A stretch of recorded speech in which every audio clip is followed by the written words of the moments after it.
On va revenir à notre série sur Christ, notre Père, et surtout à l'application.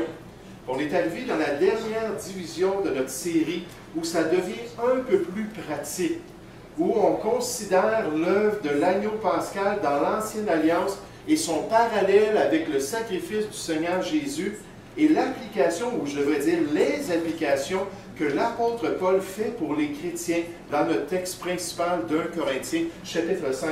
On a vu dans ce passage que la première application que Paul dit, puisque Christ est notre Père, c'est la bonne attitude qu'il faut avoir. La bonne attitude de l'Église et du croyant envers un péché qui est flagrant, envers une pratique qui est totalement contraire à la volonté de Dieu. Et l'apôtre Paul nous dit que cette bonne attitude-là, c'est une attitude de tristesse. En fait, le mot qu'il utilise, c'est le mot deuil. C'est une attitude de quelqu'un qui est dans le deuil. Quelqu'un qui a le cœur brisé. Quelqu'un qui est arrivé à cette place-là où il réalise que la pratique, qu'il réalise que la pratique n'est pas en accord avec le plan de Dieu. Et c'est pour ça que l'apôtre Paul dit aux chrétiens dans ce passage-là, « Bonjour, bienvenue à tous ». Donc, il mentionne dans ce passage-là aux Corinthiens, il leur dit « Et vous êtes enflés d'orgueil ». On a parlé de cela en long et en large. Comment c'est triste lorsque des gens font ce qui est contraire au plan de Dieu et à la volonté de Dieu, et ils sont enflés d'orgueil en le faisant. Ils sont tellement fiers, ils peuvent même être arrogants dans leur mauvaise voie. Et l'apôtre Paul leur dit, « Et vous n'avez pas été plutôt dans l'affliction, dans le deuil, dans la tristesse envers cette conduite, envers cette pratique qui déshonore Dieu et qui est contraire au plan de Dieu. » Et vous savez, la dernière chose que Dieu veut pour un chrétien, c'est qu'il soit un insensé. C'est qu'il ne fasse aucun cas du péché. Que pour lui, le péché, c'est une farce. C'est une plaisanterie. C'est ridicule, hein? Il aimerait ça prendre des ciseaux puis aller dans son dictionnaire français puis trouver le mot péché puis juste découper le mot puis l'enlever du dictionnaire. Parce que pour lui, ce n'est pas un sujet qui l'intéresse. Puis en fait, c'est ridicule de parler du péché. Mais la Bible nous dit que ce sont les insensés qui font un jeu, une plaisanterie ou une moquerie du péché. Et dans les deux testaments, Dieu nous dit que le péché, c'est quelque chose de très sérieux. C'est quelque chose de très grave. En fait, le Seigneur Jésus est allé à la croix du Calvaire à cause de nos péchés. Lui-même, il a porté nos péchés en son corps sur le bois. Il a été jugé par Dieu à cause de ces mauvaises actions que l'être humain peut faire. Donc ça, c'est la première application que Paul dit aux chrétiens. Il dit, écoutez à la lumière de cette conduite-là, ne soyez pas joyeux, ne soyez pas orgueilleux, ayez la bonne attitude. Maintenant, comme deuxième application, puis là, c'est juste un petit survol, on a déjà regardé ces choses-là, Paul leur parle de la bonne discipline. La bonne discipline. Une discipline dans l'Église qui cherche vraiment à redresser la situation, à rétablir le chrétien coupable dans une relation saine avec son Dieu et avec son Église. C'est un peu comme Ésaïe dans l'Ancien Testament lorsqu'il parlait au peuple d'Israël, le peuple de Dieu dans l'Ancien Testament. Puis il leur dit, quand vous vous présentez à Dieu, puis quand vous cherchez à avoir une relation avec Dieu, c'est comme s'il est impalpable. C'est comme si Dieu ne vous écoute pas. Il y a un mur de séparation. Ésaïe 59, versets 1 et 2. Puis on décrit ce mur-là qui nous empêche de connaître Dieu puis d'avoir une relation vraiment vitale avec lui. On nous dit que ce sont vos péchés, ce sont vos offenses qui l'empêchent de vous écouter puis d'être en relation avec vous. C'est pour ça qu'une des premières choses qu'on doit faire lorsqu'on considère la parole de Dieu, c'est de reconnaître notre état de pécheur. C'est de reconnaître qu'on a fait des choses qui sont contraires au plan de Dieu. Le problème de l'être humain, ce n'est pas ses bonnes œuvres. Le problème de l'être humain, ce n'est pas sa propre justice. ou les choses qu'il essaie de faire lorsqu'il aime sa famille, lorsqu'il veut être un bon citoyen, lorsqu'il cherche à bien se comporter. Non, c'est beau, ça, c'est même merveilleux. Vous savez, bien souvent, les gens vont dire, oui, mais le Seigneur Jésus est venu pour nous enseigner quoi? La grande leçon. Aimez-vous les uns les autres, comme je vous ai aimé. Mais n'est-ce pas que c'est révolutionnaire comme leçon? Si l'être humain marchait selon ce principe-là de l'amour, puis de se donner aux autres, puis le mari qui prend soin de son épouse, puis l'épouse qui aide ses enfants, puis toute la société qui fonctionne selon ce principe-là, ça serait extraordinaire. Mais malheureusement, ce n'est pas la réalité. On a une tendance vers l'égoïsme, l'égocentrisme. Et bien souvent, on fait du tort aux autres dans nos relations. L'enfant qui méprise ses parents et ses instructions. L'employé au travail qui ne fait aucun cas de la volonté de son patron. Les frères et les sœurs qui se chicanent toujours.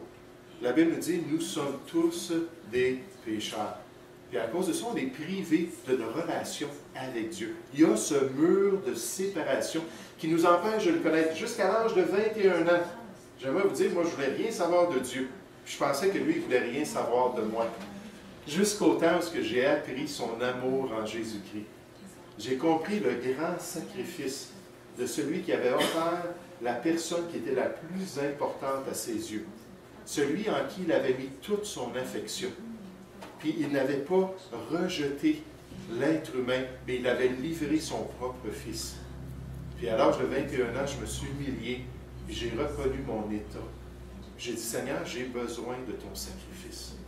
J'ai besoin de ce que tu as fait pour moi sur la croix du Calvaire. Et là, j'ai ouvert mon cœur à l'œuvre de Dieu. Puis je lui ai demandé de venir dans ma vie. Mais dans l'Église, c'est la même chose. L'Église, on doit réaliser que quand un frère est loin de Dieu, il a besoin peut-être d'aide s'il n'a pas cette autocritique-là. S'il ne se juge pas lui-même, puis il n'est pas sensible lui-même, il a peut-être besoin des autres pour l'aider à revenir à Dieu. C'est ça le but de la discipline biblique, de pouvoir aider un croyant. On a vu les différentes étapes que Jésus a mentionnées dans Matthieu 18. Il a dit, va le voir un à un. Montre-lui ton amour.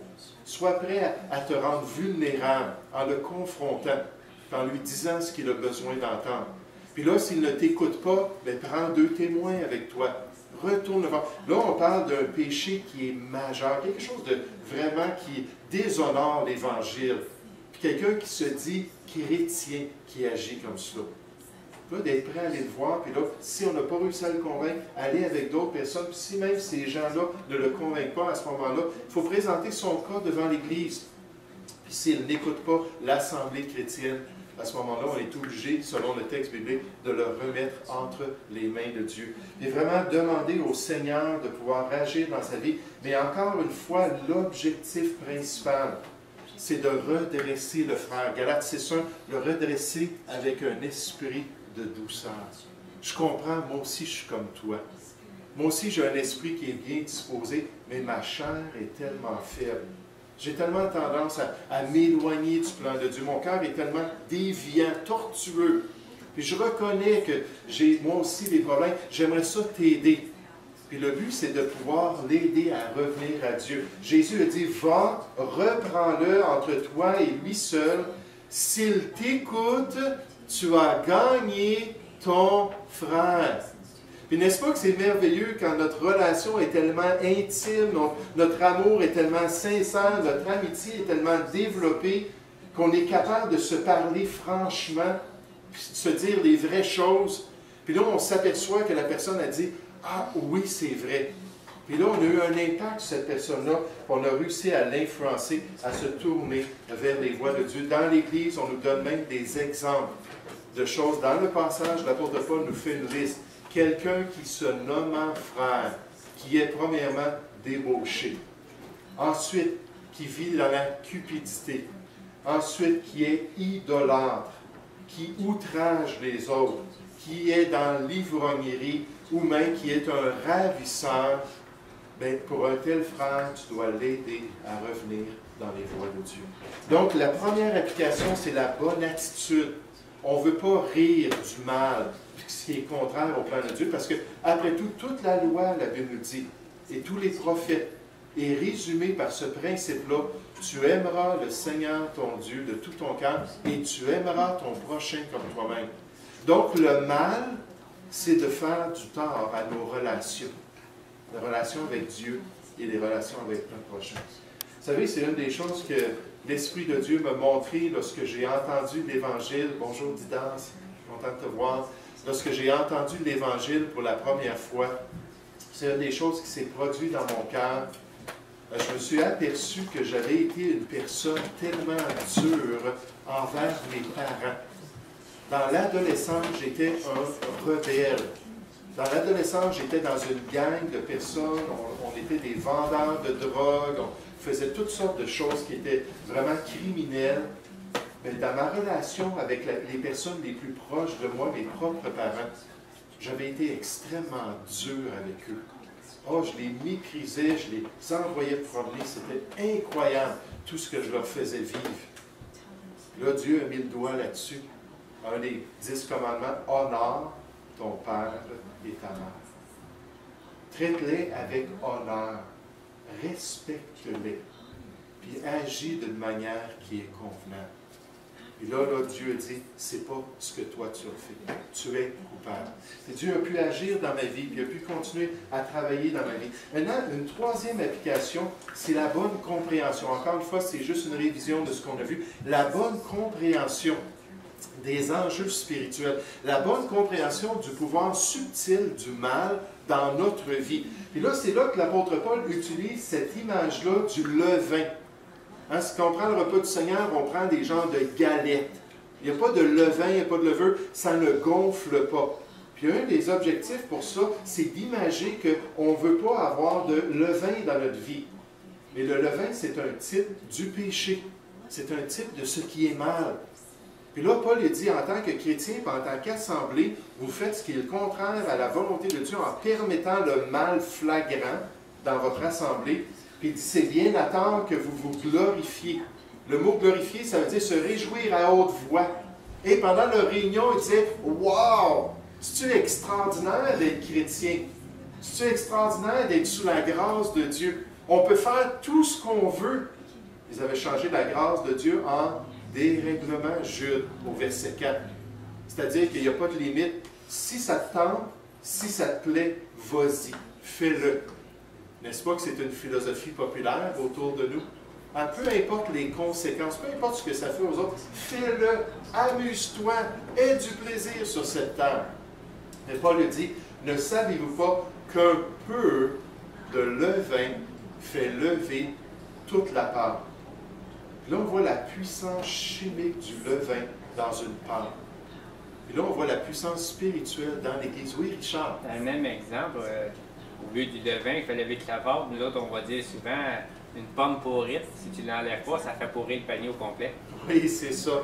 Oui, effectivement, la Bible nous parle de cela. Elle nous parle dans 1 Corinthiens 15, au verset 33, que les mauvaises compagnies corrompent les bonnes mœurs.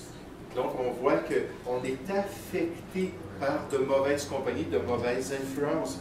Puis dans la vie d'un chrétien, c'est la même chose. Ça, c'était dans l'Église. Il dit, vous tolérez cela, ça va s'empirer. L'expression que mon épouse veut que je change, il faut que je raffine un peu mon vocabulaire, mais je dis, ça fait faire boule de neige. Elle dit, c'est toujours ça, ça va faire boule de neige. Mais effectivement, ça va s'empirer, n'est-ce pas, si on tolère de telles choses flagrantes dans l'Église. Dans la vie d'un chrétien, c'est la même chose. Il y a une loi qui s'appelle la loi de la récolte. Ce qu'on sème dans notre vie, on le récolte. Ça, Dieu nous dit, on ne peut pas outrepasser cette réalité-là. Si quelqu'un sème de la pornographie, il va récolter de la débauche. Si quelqu'un sème, je ne sais pas moi, de l'adultère, il va récolter la pratique de l'adultère. Si quelqu'un convoite les biens de son prochain, à un moment donné, il va voler quelque chose. On va toujours récolter d'après ce qu'on a semé. Quelqu'un a dit un jour, un auteur, il dit, semez une pensée, vous allez récolter une pratique. Semez une pratique, vous allez récolter une habitude. Semez une habitude, vous allez récolter pas un comportement, un tempérament.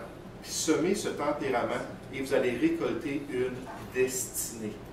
Et alors qu'on sème ces choses-là, ça se manifeste de plus en plus dans notre vie. Paul a dit, ne vous y trompez pas, ne vous mentez pas vous-même, ne vous séduisez pas vous-même, on ne se moque pas de Dieu, c'est lui qui a établi la règle. Ce qu'un homme aura semé, il le moissonnera aussi. Et vous savez, quand on se livre à quelque chose, on est prêt à devenir le serviteur d'une chose. Jésus a dit, si on se livre au péché, on devient esclave du péché. C'est pour ça qu'il y a des centres de toxicomanie, n'est-ce pas, comme le refuge des rescapés. Comme moi, lorsque j'étais adolescent, il y a beaucoup de monde qui se livre aux drogues, qui se livre aux substances illicites, puis en se livrant à cela, ça devient une accoutumance. Et même aujourd'hui, les spécialistes, les neurologues sont capables de voir le changement dans le cerveau alors que les gens pratiquent cette accoutumance-là. Il y a vraiment des sentiers, des chemins qui se développent dans le cerveau qui font en sorte que là, ça devient physique. J'en ai besoin. Hein, j'ai besoin que ce soit de la boisson. J'ai besoin que ce soit de la nicotine. J'ai besoin que ce soit de la cocaïne. Puis là, on se livre à ces choses-là. Puis à un moment donné, ça devient tellement une partie de nous que de s'en sortir, ça devient un choc terrible pour notre organisme et notre personne.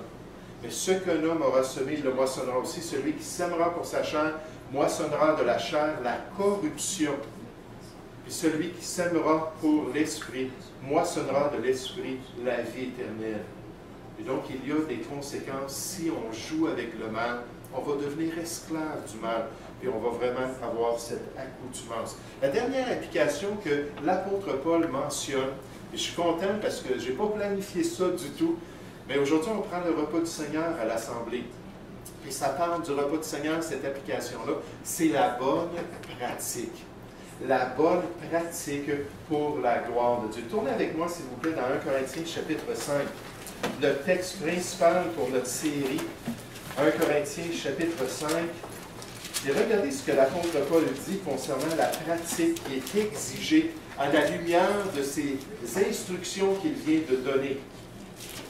1 Corinthiens chapitre 5 au verset 6. 1 Corinthiens 5 au verset 6, il dit « C'est bien à part que vous vous glorifiez. Ne savez-vous pas qu'un peu de levain fait lever toute la part? » Donc, il continue sa conclusion à la lumière de ce qu'il vient de décrire dans l'Église, le contexte dans l'Église. Verset 7, ils disent « Faites disparaître le vieux levain, afin que vous soyez une pâte nouvelle, puisque vous êtes sans levain. » Donc, en position, nous sommes sans levain. Car Christ, notre Pâque, a été immolé. Célébrons donc la fête. C'est quoi l'image de la fête pascale des Juifs dans l'Ancien Testament?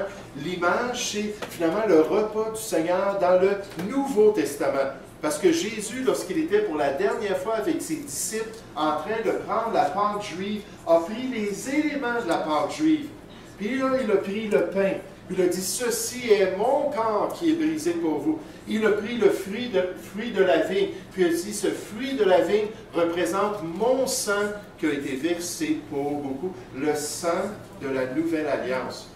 Donc Paul se tourne vers les chrétiens à la lumière de cette situation-là et dit, maintenant, il faut revenir dans les voies de Dieu et pratiquer le repas du Seigneur d'une manière digne de l'œuvre de Jésus-Christ, d'une manière digne de son sacrifice. Célébrons donc la fête, non avec du vieux levain, non avec un levain de malice et de méchanceté, mais célébrons la fête avec les pains sans levain, de la pureté et de la vérité. Donc il dit, là, je vous donne ce mandat-là de pratiquer le repas du Seigneur à la lumière de ce désir que vous avez de vivre une vie sainte, de vivre une vie pure devant Dieu. Puis ensemble, de tout unir vos cœurs et de prendre ces éléments-là qui représentent l'œuvre de l'agneau pascal, c'est-à-dire le Seigneur Jésus-Christ, notre Père, qui s'est offert lui-même pour qu'on soit pur en position et qu'on soit pur en pratique. Ça commence toujours par la position, mais ça doit continuer par la pratique. Et en tant qu'Église, tout à l'heure, dans la deuxième partie, on va prendre le repas du Seigneur. Et encore une fois, on va être encouragé à s'éprouver, à se juger soi-même pour pouvoir le faire d'une manière qui est digne de Dieu. Dans 1 Corinthiens chapitre 11, on a les instructions pour le repas du Seigneur données à cette même Église-là. Mais encore une fois, dans le contexte de choses qui étaient pratiquées dans l'Église qui étaient contraires à la volonté de Dieu. Puis au verset 17, l'apôtre Paul aborde une mauvaise pratique dans l'Église pour ensuite dire, écoutez, ça c'est lié à votre repas du Seigneur. Et voyez comment est-ce que Dieu n'est pas d'accord, puis comment est-ce que Dieu a agi au milieu de vous. On aura l'occasion de voir un petit peu plus ce passage-là lorsqu'on va pratiquer le repas du Seigneur. Mais une Église biblique doit pratiquer la fête du repas du Seigneur d'une manière digne de Dieu, sans le vieux levain de la méchanceté et de l'impureté, avec les pains sans levain de la pureté et de la justice devant Dieu. Elle doit mettre en garde ses membres contre une lassitude qui l'empêcherait de bien accomplir cette ordonnance. Vous savez, c'est une des raisons pourquoi les réformateurs, lorsqu'il y a eu ce mouvement-là de la réforme protestante et qu'ils sont sortis du catholicisme, c'est une des raisons pourquoi ils ont dit on ne pratiquera plus la Sainte Seine à chaque semaine. Ce ne sera plus d'une manière hebdomadaire. Parce qu'ils se sont dit on doit vraiment le pratiquer d'une manière solennelle, d'une manière sérieuse. Mais vous savez, quand on pratique quelque chose régulièrement, ça devient, à un moment donné, juste mécanique, n'est-ce pas? Et c'est pour ça, ici, les réformateurs, certains ont commencé à le faire une fois par mois, d'autres ont commencé à le faire une fois aux 3 mois. Nous, ici, on le fait le premier dimanche du mois. Et alors qu'on le fait, on prie justement qu'on puisse venir ensemble et qu'on puisse pratiquer le repas du Seigneur d'une manière qui va honorer le Seigneur, d'une manière qui va lui plaire. Elle doit veiller et exhorter chacun à l'auto-examen pour que la conscience de tous soit pure devant Dieu. Regardez un dernier passage ce matin, alors qu'on termine cette série. On a vu l'historique de l'offrande de l'agneau pascal dans l'Ancien Testament, lors de la sortie de l'Égypte, lors de l'exode juif. Ensuite, on a vu le symbolisme des éléments. Qu'est-ce que le pain sans levain voulait dire? Qu'est-ce que l'agneau pascal? Qu'est-ce que les herbes d'amande? Là, on a vu ce symbolisme-là aussi qui vient, on pourrait dire, s'identifier à l'expérience dans la Nouvelle Alliance. Et dernièrement, on termine avec l'application. Puis 4 applications. Dans le fond, dans le texte, il y a une 5e application. Une 5e application qu'on a vue tout au long, par contre, de notre étude. C'est cette idée-là que, ultimement, si le chrétien refuse et est entêté, puis continue dans le mal, il faut lui demander, écoute frère, il faut que tu cesses d'assister à l'Assemblée. Des fois, on appelle ça l'excommunication. Mais ici, on voit vraiment que c'est ultimement qu'on doit dire à la personne, on ne peut plus avoir de relation avec toi. Tu discrédites l'œuvre de Dieu par ton entêtement dans le péché. On va prier pour toi, puis on va t'aimer, mais tu ne peux pas être dans notre assemblée parce que tu vas contaminer le corps local. Ça, c'est vraiment la dernière étape du processus. On ne veut pas se rendre là, n'est-ce pas? On désire vraiment aider les personnes à accomplir la volonté de Dieu. Mais les 4 étapes qu'on a mentionnées, c'est des pratiques qu'on doit, en tant qu'assemblée, aujourd'hui au 21e siècle, ce sont des choses qu'on doit pratiquer. Pour avoir la bonne attitude, pour avoir, c'est bien, j'ai déjà oublié mes points, la bonne discipline, la bonne compréhension, et nécessairement la bonne pratique. Regardez en terminant 1 Corinthiens chapitre 10 au verset 14. L'apôtre Paul parle aux Corinthiens. Vous savez, s'il y a 2 épîtres dans le Nouveau Testament qui sont très négatifs, où l'apôtre est continuellement en train de reprendre l'Église, de leur reprocher des choses, c'est vraiment 1 et 2 Corinthiens. C'était malheureusement une Église avec des gros problèmes. Ils avaient besoin qu'on les confronte continuellement. Là, Paul parle dans le passage de l'idolâtrie, en se prosterner devant des statues, adorer des images, des réalités spirituelles. Il dit, c'est pourquoi, verset 14, 1 Corinthiens 10, 14, il dit, c'est pourquoi, mes bien-aimés, fuyez l'idolâtrie. Ne côtoyez pas l'idolâtrie. Fuyez l'idolâtrie. Tenez-vous loin de l'idolâtrie. Là, Paul revient à la pratique du repas du Seigneur, encore une fois. Il dit au verset 15, je parle comme à des hommes intelligents. Jugez vous-même de ce que je dis. La coupe de bénédiction que nous bénissons. Quand on prend le repas du Seigneur ensemble, là, on bénit l'œuvre du Seigneur Jésus, on bénit ce mémorial, cette commémoration de son sacrifice ensemble, on se réjouit dans une belle fête ensemble. Il dit, cette coupe-là de bénédiction que nous bénissons, n'est-elle pas la communion au sang de Christ? C'est lié à l'image de Jésus-Christ sur la croix. Le pain que nous rompons, n'est-il pas la communion au corps de Christ? Puisqu'il y a un seul pain, nous qui sommes plusieurs, nous formons un seul corps, car nous participons tous à un même pain. Là, il dit, voyez les Israélites, là, ce qu'il fait, il se tourne vers l'Ancienne Alliance. Il démontre que quand les Juifs se sont livrés à l'idolâtrie dans l'Ancienne Alliance, au lieu d'adorer Dieu, ils ont établi soit des statues de Baal, d'Astarté, de Moloch. Là, ils ont commencé à se prosterner devant des idoles. Il dit, quand ils font cela, ne sont-ils pas en communion avec ces réalités spirituelles? Il dit, Dieu ne veut pas que vous soyez en communion avec les démons. Les démons sont derrière l'idolâtrie et les fausses religions. Que vous soyez en communion avec les démons et aussi avec la table du Seigneur. Puis là, il termine avec, au verset 22 en disant, voulons-nous provoquer la jalousie du Seigneur? Sommes-nous plus forts que lui?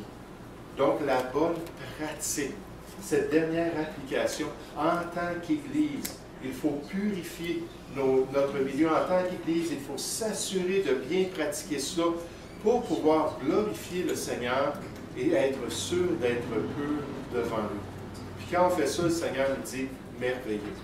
Merveilleux, c'est exactement ce que je désire. Et là, on agit comme une assemblée sage, et non pas comme les Corinthiens qui étaient des insensés. Une assemblée qui désire glorifier le Seigneur. Dieu voulant, dimanche prochain, on débute une nouvelle série sur la vie de l'apôtre Paul. Tous ses voyages missionnaires, ses aventures dans l'œuvre de Dieu, les persécutions qu'il a expérimentées. On va voir beaucoup de l'histoire du premier siècle, en particulier les contextes historiques dans l'Empire romain avec les différents empereurs comme Néron et ainsi de suite. Et ça va nous aider à apprécier celui qui a écrit presque la moitié du Nouveau Testament. Probablement 13 des 27 lettres du Nouveau Testament ont été écrites par l'apôtre Paul. Donc, on va pouvoir considérer cela, apprécier cet homme-là qui est passé, comme on l'a vu, d'un être extrêmement religieux à un être qui propageait le message de Dieu. Un 180 degrés. Puis comment est-ce qu'il était un instrument merveilleux dans les voies de Dieu? Un vase d'honneur pour la gloire de Dieu. Donc, je vous invite à vous revenir ensemble, puis la semaine prochaine, on va considérer ces vérités-là. Donc, on va prendre une petite pause maintenant.